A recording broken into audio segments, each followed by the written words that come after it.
Tem hino para Zeus, tem hino para Hera, tem hino para Afrodite, tem hino para Atena, tem hino para todo mundo. Mas cadê os hinos para Eros? É como se esse deus que é tão importante, segundo o Fedro é o mais importante de todos, fosse meio que abandonado nas louvações e tal. Todo mundo ama, todo mundo participa do amor, todo mundo adora o amor, mas ninguém fala muito sobre o amor.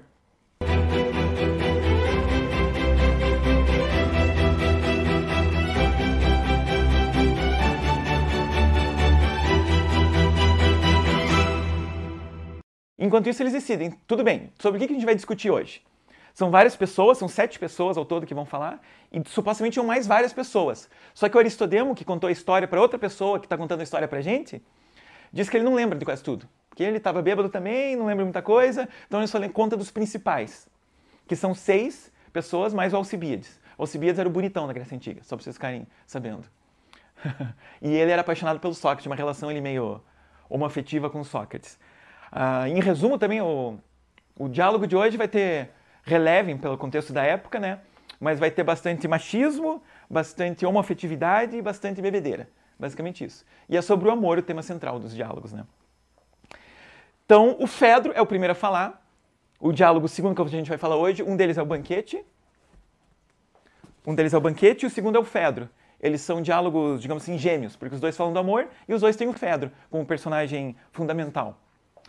Então, o Fedro começa falando, vamos falar sobre o amor. O Fedro, toda vez que ele aparece, ele quer falar sobre o amor. Ele é fascinado pelo amor. Então, eles falam para ele, tudo bem, já que você quer falar sobre o amor, então comece o discurso, você, vai lá. E se distribui é quase mais ou menos que nem o Instituto Sócrates, só que com divãs nesses banquetes e tal. Então, sentavam em forma de semicírculo e sentavam 2 pessoas em cada divã. Então, começava da esquerda para a direita, né? Então, no começo está o Fedro, com um outro sentado do lado dele, que no caso vai ser o Pausanias, e assim vai por diante. Cada um vai sendo do lado do outro. E o último é o dono da casa, que no caso seria o Agatão. Só que como Sócrates é o Sócrates vai acabar chegando ali na festa e sentar lá do lado de Agatão por último.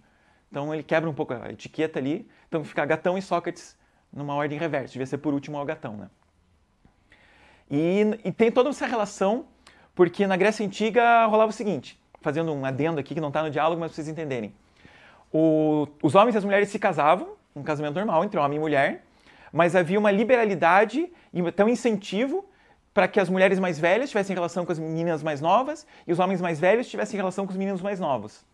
Pra gente é super esquisito, para eles era super normal, porque era pode parecer uma espécie de justificativa, mas enfim, era o que acontecia. Eles diziam que as pessoas mais velhas passavam conhecimento para as mais novas. E esse amor entre mulheres e entre homens, principalmente entre homens, é que era o justificável, era um amor puro e mais bonito, que é uma espécie de amizade um pouco colorida demais, digamos assim. Tá, mas então a poligamia era tranquila contanto que fosse do mesmo gênero? Eles nem consideravam poligamia, porque, por exemplo, Sócrates era casado com a Xantipa e ele tinha essa relação meio ambígua com Alcibíades. Ou, por exemplo, Aquiles e... Oi? Tá, perdão, sim. O que você perguntou? Perguntou se a poligamia... Perdão, me distraí.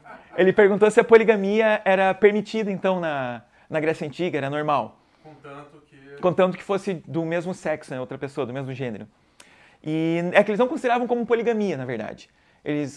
Que nem o Sócrates era casado com a Xantipa, e ele tinha essa relação meio dúbia. De broderagem em excesso com Alcibíades e um pouco com Agatão nesse caso. Então, Agatão significa o bom em grego. Então ele não era gatão. Ele era bom mesmo, não era só gatão. Mas é um nome esquisito, né? Agatão. E isso tinha também essa relação, por exemplo, o Aquiles, isso vem desde os mitos, né, da Guerra de Troia e tal, que o Aquiles adorava o Patroclo, tinha essa relação extremamente amorosa com o Patroclo. O Alexandre o Grande depois vai se espelhar no Aquiles, tem uma relação amorosa também com o Heféstion, que nem Alexandre o Grande, desde já era imperador, né? E ele já tinha várias esposas, casou com a princesa da Pérsia e tudo, mas o Heféstion era o Heféstion, né? Então, mas voltando para cá. Então o Fedro vai ser o primeiro a falar nessa disposição que acontece o banquete. E ele diz o seguinte, por que eu escolhi falar do amor? Porque o amor é muito mal louvado, quase nunca é lembrado. Tem hino para Zeus, tem hino para Hera, tem hino para Afrodite, tem hino para Atena, tem hino para todo mundo, mas cadê os hinos para Eros? É como se esse deus que é tão importante, segundo Fedro, é o mais importante de todos, fosse meio que abandonado nas louvações e tal. Todo mundo ama, todo mundo participa do amor, todo mundo adora o amor, mas ninguém fala muito sobre o amor, diz ele. Então ele começa o primeiro discurso dizendo que o Eros é o deus mais antigo e um dos mais importantes para a humanidade, se não o mais, porque ele vai estimular a vergonha de fazer coisas vergonhosas e a vontade de fazer coisas virtuosas. Por quê? Primeiro, sobre o mais antigo, isso ele busca do Hesíodo, da teogonia do Hesíodo, que no princípio, teogonia é Theos e Gonos, né, que é a origem, Gênese, a mesma palavra para Gênese, né, e Theos é Deus. Então é a Gênese dos deuses esse texto. Então ele diz que no princípio existia caos, quer dizer, no princípio não existia nada, né, era só um caos. Desse caos, que é meio difícil saber se ele é um deus ou não, porque ele é puro caos, disso surge logo depois Nix, à noite, Tártaro, que é uma espécie do... como se fosse um inferno, entre aspas, fica lá na parte mais profunda do Hades, depois, para onde os titãs vão ser banidos. E logo ali depois surge Eros. E daí que vai surgir Gaia, que vai ser a mãe de todos os deuses. Ela mesma vai parir dela mesma sozinha Urano, aí ela com Urano vai surgir Cronos, de Cronos vai surgir Zeus, cada um vai derrotando o pai, e de Zeus vai povoar com trocentos deuses e semideuses, né? Então, esse Eros, ele não tem pai nem mãe, diz o Fedro. Tipo, ele não surgiu de nem, ele não possui paternidade nenhuma. Por isso que isso demonstra, é uma prova de que ele é um dos, se não o mais antigo. Se não um dos mais antigos, o mais antigo. E só por isso, ele já deveria ser louvado por ser o deus mais antigo de todos. E também porque ele é uma espécie de Eros titânico, digamos assim, porque é antes dos Olímpicos, né? Então ele participa ali da época dos titãs. Ele é o que meio que é o que une o amor, né? Esse amor une a realidade como ela é. Tipo, ela vai unir céu e terra, ela vai unir, sei lá, se eles pensassem, o Demócrito já pensava em átomo, mas aqui o Platão não. Mas se eles pensassem em átomos, é o que uniria os átomos, o que uniria a matéria, o que faz com que a existência fique coesa e não se despedace. Esse amor titânico. Então, só por isso ele é muito louvável. E quando ele está aplicado a nós humanos, ele vai ser extremamente mais louvável, porque quando você está perto do amado, a pessoa que você ama, você primeiro não quer passar vergonha, você quer ser a melhor pessoa do mundo ali. Você não vai fazer atos vis, você não vai roubar na frente da pessoa que você ama, você não vai fugir de uma guerra com covardia no meio da batalha da pessoa que você ama. Então, esse Eros instiga a vergonha do que é vergonhoso. Só por isso já é uma coisa muito louvável. E, simultaneamente, ele instiga a vontade pelas virtudes. Porque você quer ser a melhor pessoa do mundo. Você quer se mostrar o melhor de todos para o amado. Então você quer ser o mais corajoso, o mais virtuoso, o mais verdadeiro, o mais tudo para impressionar o amado. E o Fedro, inclusive, vai dizer que um exército formado só de amantes seria o exército mais forte do mundo. Porque ninguém ia fugir da batalha, todo mundo ia dar o máximo possível de si mesmo e eles iam se sacrificar uns pelos outros. Porque, diz o Fedro, só o amor faz com que a gente se sacrifique pelo outro. Então, compreensível, até interessante, justificável, né, tudo. Então esse é o discurso do Fedro, basicamente. Aí passa a palavra lá para o segundo, que está lá no banquete, que é o Pausanias. E o Pausanias vai dizer o seguinte, tá, Fedro, mas qual que é o Eros que você está falando? Porque até onde eu sei, a Eros está sempre junto de Afrodite. E Afrodite tem pelo menos duas versões dela. A Afrodite Urânia e a Afrodite Pandêmia. Vocês fazem ideia do que seja Urânia ou Pandêmia? De onde vêm esses nomes? Eu chuto de Uranus e Pan, mas é isso aí. O Uranus está certo. O Pandêmia é a mesma palavra para pandemia. É aquilo que todo mundo tem. Vem de Pan, que é tudo, e Demos, que é o povo. Então, o povo inteiro tem. Ou seja, essa é uma Afrodite vulgar, digamos assim. Que ela vai surgir de uma... Ela tem pai e mãe, ela surge do Olimpo. Oi? É tipo isso mesmo, pior que é. É uma coisa ordinária, medíocre de média, mundana, vulgar. Que ela é filha de Zeus com Dione. Zeus é Zeus, né? Obviamente, o rei dos deuses, dos Olímpicos, né? Também não perde uma chance. Também não perde uma chance, exatamente.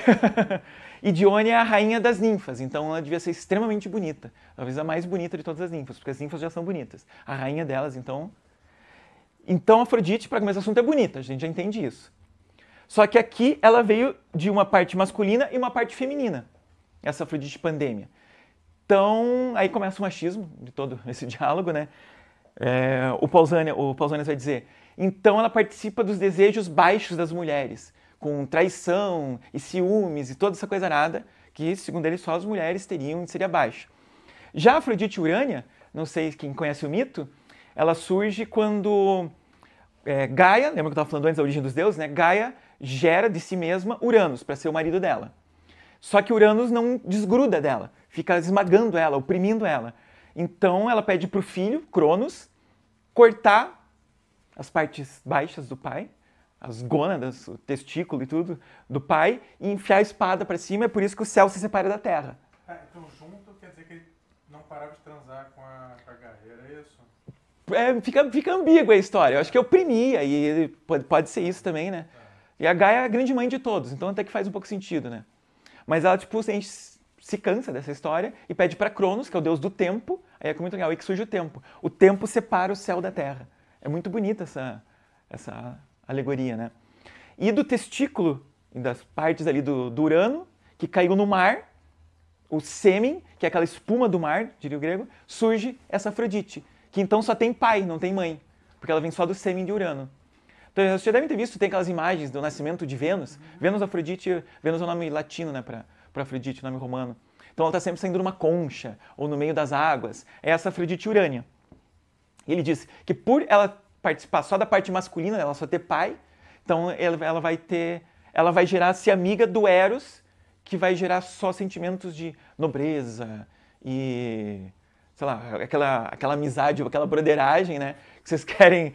Vão se unir pela virtude e tal, não por desejos sexuais e por picuinhas e infidelidades e tal. Então esse é o discurso do Pausanias, extremamente machista. Tá, mas existiam duas Afrodites então? Duas Afrodites e para cada Afrodite um Eros. Ou uma Afrodite espelhada em dois aspectos? Não, para o grego existia realmente duas Afrodites.